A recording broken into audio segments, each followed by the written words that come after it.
We'd sort of gone through this whole stalking nightmare for the last 3 months prior to her dying.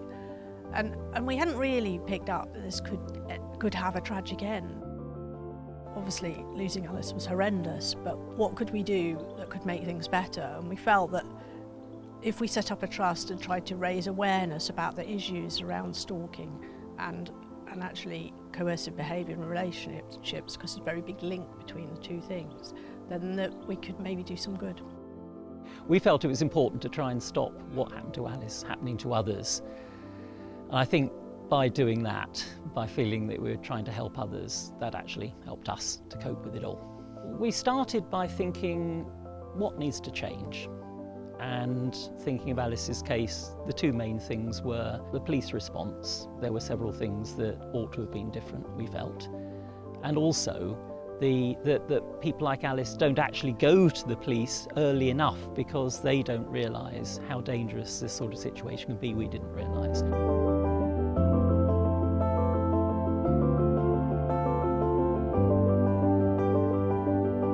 I ran the Great North Run last year and raised a massive amount of money for Women's Aid. I raised about £13,000.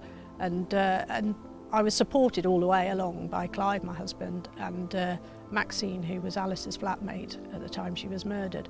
And they sort of stood on the finish line, and then they made a pact that they were going to run it this year. We want to raise money, but we decided that our campaign was going to be slightly different. We decided that we would try and campaign and get shares on a Facebook page that talks about stalking and why stalking is wrong. Our aim was to get 1,000 shares per mile, so we're going for 13,100 shares.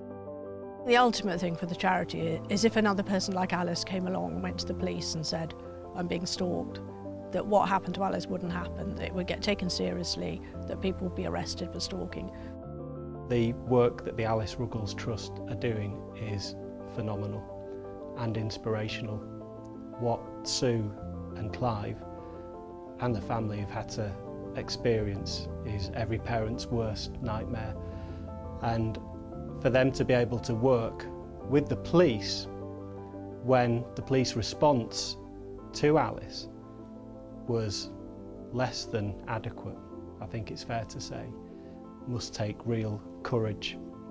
And I think if there's anything that can be done to stop other parents having to go through what Sue and Clive have had to go through, then that can only be a good thing. Stalking is still a bit of a joke, you know, he's stalking me on Facebook, almost as if it's a bit of a compliment, and it isn't, and in the worst cases it's seriously dangerous and even life-threatening. We've got to spread that message, and we think that by spreading that message, particularly amongst young people, will help get the resources for the police to have the training they need to deal with it and all the rest of the things. So we think really everything follows from that. We've had some really nice feedback about what we've been doing, both from various police forces and from the CPS. The effect that telling Alice's story has had in particular conferences of managers, and then what they are doing to try and change things. And that's really nice for us. It's showing us that we are making a difference.